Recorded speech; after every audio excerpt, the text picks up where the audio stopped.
প্রেরিত 23 অধ্যায়। পৌল মহাসভার দিকে স্থির দৃষ্টিতে তাকিয়ে বলতে শুরু করলেন, ভাইরা, ঈশ্বরের দৃষ্টিতে আমি আজ পর্যন্ত শুদ্ধ বিবেক অনুযায়ী জীবন যাপন করছি। তখন মহাযাজক অননীয় পৌলের কাছাকাছি যারা দাঁড়িয়েছিল তাদের হুকুম দিলেন পৌলের মুখে চড় মেরে তার মুখ বন্ধ করে দিতে। তখন পৌল অননীয়কে বললেন, হে চুনকাম করা প্রাচীর, স্বয়ং ঈশ্বর তোমায় আঘাত করবে।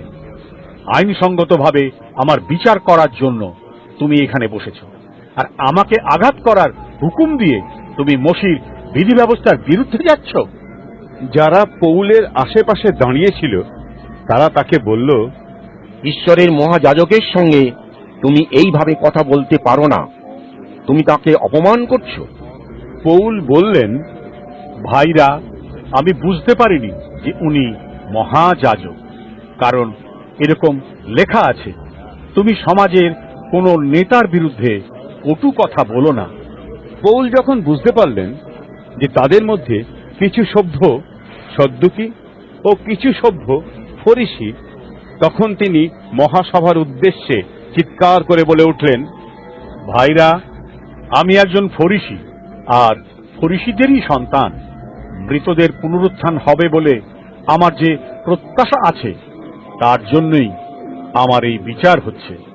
পৌলের কথা শুনে ফরিসি ও সদ্দুকীদের মধ্যে বিরোধ বেঁধে গেল, আর সভা দুটো দলে ভাগ হয়ে গেল। কারণ সদ্দুকীরা বলতো পুনরুত্থান বলে কিছু নেই, স্বর্গদূত বা আত্মা বলেও কিছু নেই, কিন্তু ফরিসিরা উভয়ই বিশ্বাস করত। চারদিকে বিরাট কোলাহল শুরু হয়ে গেল। ফরিসিদের মধ্যে থেকে কয়েকজন ব্যবস্থার শিক্ষক উঠে দাঁড়িয়ে খুব জোরালো তর্ক জুড়ে দিল। তারা বলল, আমরা এর কোনো দোষই দেখতে পাচ্ছি না। হয়তো কোনো আত্মা বা স্বর্গদূত দম্মেশকের পথে সত্য সত্যই তার সঙ্গে কথা বলেছেন। এইভাবে গন্ডগোল বাড়তে বাড়তে লড়াইয়ে পরিণত হলো। সেনাপতি ভয় পেয়ে গেলেন যে তারা হয়তো পৌলকে টেনে হিঁচড়ে টুকরো টুকরো করে ফেলবে। তাই তিনি হুকুম দিলেন যেন সৈন্যরা নেমে গিয়ে ইহুদিদের মধ্য থেকে পৌলকে দুর্গে নিয়ে যায়। পরদিন রাতে প্রভু যীশু পৌলের কাছে এসে দাঁড়ালেন। তিনি বললেন, সাহস করো, কারণ তুমি আমার বিষয়ে যেমন জেরুসালেমে সাক্ষ্য দিয়েছ, তেমনি রোমেও আমার কথা তোমাকে বলতে হবে।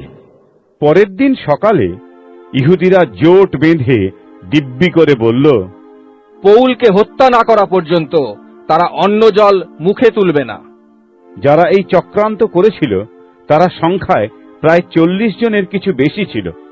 সেই ইহুদিরা প্রধান যাজক ও সমাজপতিদের কাছে গিয়ে বলল, আমরা শপথ করেছি যে পৌলকে হত্যা না করা পর্যন্ত আমরা অন্ন জল মুখে তুলব না। এখন আপনারা মহাসভার সভ্যদের সঙ্গে সেনাপতির কাছে আবেদন করুন যেন তিনি আপনাদের কাছে পৌলকে নামিয়ে আনেন। বলুন যে আপনারা তার কাছে আরো কিছু প্রশ্ন করতে চান। সে এখানে আসার আগেই আমরা তাকে হত্যা করার জন্য তৈরি রইলাম। কিন্তু পৌলের এক ভাগ্নে এই চক্রান্তের কথা জানতে পেরে দুর্গের মধ্যে ঢুকে পৌলকে সব কথা জানিয়ে দিল। পৌল তখন শতপতিদের একজনকে কাছে ডেকে বললেন, আপনি এই যুবককে সেনাপতির কাছে নিয়ে যান, কারণ তাকে এর কিছু বলার আছে। তাতে তিনি সেই যুবককে সেনাপতির কাছে নিয়ে গিয়ে বললেন, বন্দী পৌল আমার এই যুবকটিকে আপনার কাছে নিয়ে আসতে বললেন, কারণ এ আপনাকে কিছু বলতে চায়। তখন সেনাপতি যুবকটির হাত ধরে এক পাশে নিয়ে গিয়ে একান্তে তাকে জিজ্ঞেস করলেন, তুমি আমায় কি বলতে চাও বলো। সেই যুবক বলল, ইহুদিরা পরামর্শ করে ঠিক করেছে যে তারা পৌলকে আরো বিশদভাবে প্রশ্ন করার মিথ্যে অজুহাত নিয়ে আপনার কাছে এসে অনুরোধ করবে যেন আপনি পৌলকে কাল মহাসভার সামনে হাজির করেন। কিন্তু আপনি তাদের কথায় বিশ্বাস করবেন না, কারণ তাদের মধ্যে 40 জনেরও বেশি লোক পৌলকে হত্যা করার জন্য লুকিয়ে অপেক্ষা করে আছে। তারা নিজেদের মধ্যেই শপথ করেছে যে পৌলকে না মারা পর্যন্ত তারা অন্ন জল মুখে তুলবে না। তারা কেবল আপনার সম্মতির অপেক্ষায় আছে। তখন সেনাপতি ওই যুবককে এই বলে বিদায় দিলেন যে সে যে তার সঙ্গে দেখা করেছে তা যেন কেউ না জানতে পারে। পরে তিনি দুজন সেনাপতিকে কাছে ডেকে বললেন, 200 সৈনিককে রাত 9টায় কৈশরিয়া যাবার জন্য প্রস্তুত থাকতে বলো, আর এদের সঙ্গে 200 বর্ষাধারী ও 70 জন অশ্বারোহী সৈন্য দিও। পৌলের জন্য অশ্ব প্রস্তুত রেখো, তাতে করে তাকে রাজ্যপাল ফিলিক্সের কাছে পৌঁছে দিও। আর তিনি এরূপ একটি পত্র লিখে সঙ্গে দিলেন। মহামহিম রাজ্যপাল ফিলিক্স সমীপেষু, ক্লদিও লুসিয়ের অভিবাদন গ্রহণ করুন। পৌল নামের লোকটিকে ইহুদিরা ধরে হত্যা করতে উদ্যত হয়েছিল, কিন্তু আমি যখন জানতে পারলাম যে সে রোমান নাগরিক, তখন আমার সৈন্যদের নিয়ে এসে তাকে উদ্ধার করে আনলাম।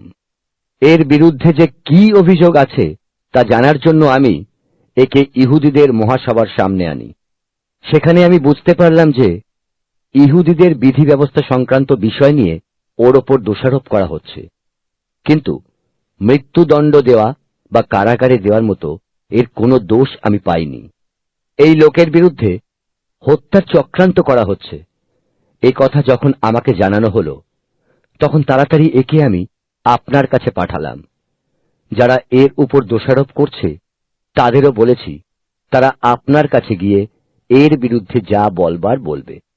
তখন সেনাপতির সেই আদেশ অনুসারে সেনারা পৌলকে নিয়ে সেই রাতেই আন্তিপাত্রিতে গেল। পরদিন তার সঙ্গে কেবল অশ্বারোহী সৈন্যদের যাবার ব্যবস্থা করে বাকি সৈন্যরা দুর্গে ফিরে এলো। তারা কৈশরিয়ায় পৌঁছে সেই পত্রখানি রাজ্যপালের হাতে দিয়ে পৌলকে তার কাছে হাজির করল। রাজ্যপাল পত্রখানি পড়ে জিজ্ঞেস করলেন, তার নিজের প্রদেশ কোনটি? তিনি জানতে পারলেন যে পৌল কিলিকিয়ার লোক। তখন বললেন, তোমার অভিযোগকারীরা এসে পৌঁছালে আমি তোমার কথা শুনব। এই কথা বলে তিনি পৌলকে হেরোদের প্রাসাদে পাহারা দিয়ে রাখতে বললেন।